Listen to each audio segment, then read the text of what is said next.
Hey everyone, how are we doing today? Nova Pain and Rehab Center. So today we got a special video we're going to do. This is going to be specifically for the equestrian athlete.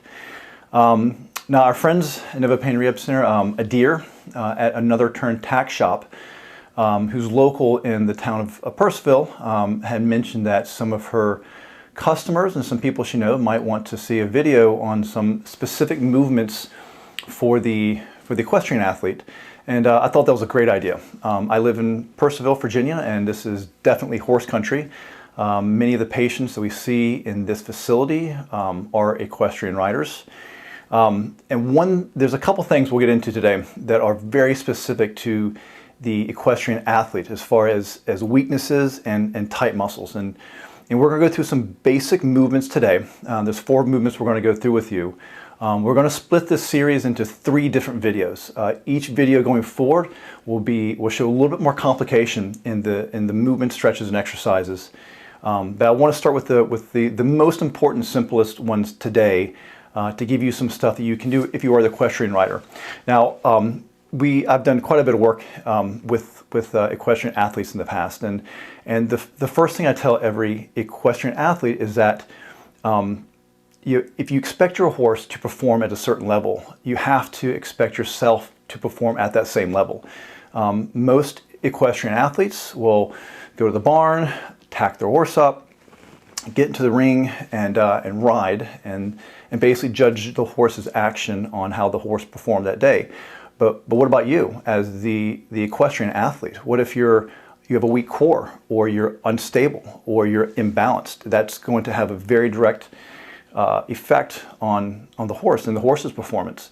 And so hopefully with this video series you can get a couple things out of this that you can do on your own to become a better athlete, which in turn might make your horse a little bit better as well. Okay, so let's get into some anatomy. We'll explain the different muscle groups, and then we'll do some demonstrations on some of the stretches and exercises today. Okay, all right. So, first muscle group we're going to get into today is the adductor series, which is the muscles inside the legs. Let's get back up a little bit. So this muscle group is classically tight on almost every equestrian rider I've seen, because of course in a saddle you're using your legs to steer and to direct and to communicate with the horse. And it's just very, very tight. And then I've met very little equestrian people who really spend time stretching this muscle out. So as I kind of get slowly through here, you'll see that this is the big muscle that essentially pulls the legs in. Okay, so let's show you a stretch for that. So what we're going to do is take one leg out. She's stretching her your left adductor. And she's going to, there's a couple ways you can do this. We're going to do this with a bent knee position. So she's going to lean into it. So go ahead and lean, stretch that out. And you can see she's leaning away from that. Now, very, very important aspect of this stretch is you need to get into a stable, relaxed position to stretch this.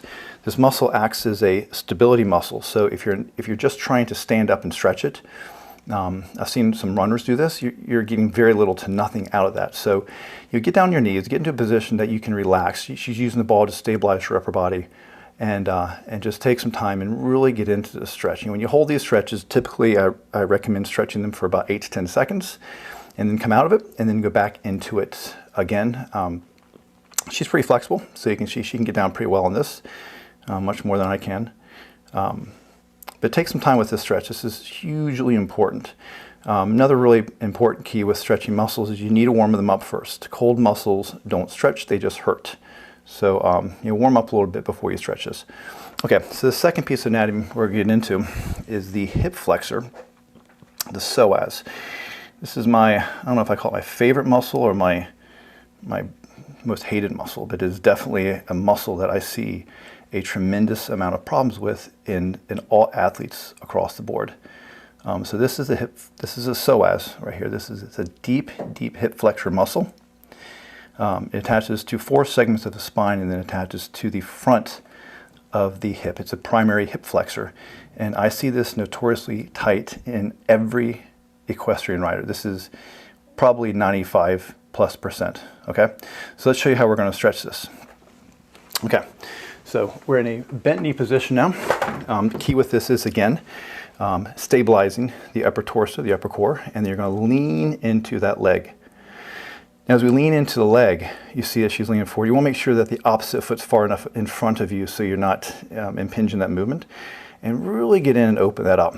You know, she's, again, pretty flexible with this muscle, but you need to spend some time with this.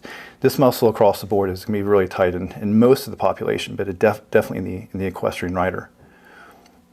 Okay, and again, 8 to 10 seconds, come up. Make sure you're stretching both sides. You're probably going to find that one side's tighter than the other side. You can spend a little more time on that. There we go, lean into that. Now that runner stretch where you're kind of standing and leaning forward, again, very, very ineffective because you're having to contract certain muscles to try to stretch others. Not going to work. Okay, all right, good, so that's a second stretch. So the next movement we're going to do is an exercise for this muscle right here called your gluteus medius. The glute medius is a muscle that pulls your leg out to the side, so it's the opposite muscle that we stretched the first time with the adductor. This is typically very weak in most equestrian athletes. It's just a muscle that's very unutilized. They're pulling their legs together, they're not really pushing their legs apart. So we're going to show you how to strengthen this muscle to give a little bit more stability through your hips. Okay, so with this movement we have a band. The band's going to go around the knees, and this goes down a little bit. And then what we're going to do is open the legs up like a clam. This is called a clam movement. You want to make sure you feel the tension through the hip. Keep point to the glute medius muscle right there. So as you pull that band out, that's where you want to feel the tension through the muscle. So hold this up, hold it for about 2 or 3 seconds, hold it, and then relax. So with exercises, you know, my recommendation is you want to hold the in point movement for about 2 to 3 seconds.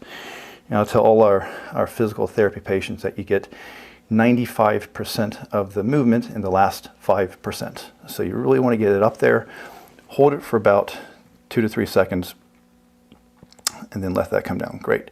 Again, on both sides, you're probably going to find one side is weaker than the other side, so you may want to focus a little bit more on that side. Good. But this is just an essential strengthening exercise for every equestrian athlete. Okay, so let's get into the last one today. So the last one we're going to do is get into a couple muscles. The primary one we're going to look at is the glute max, this big muscle right there.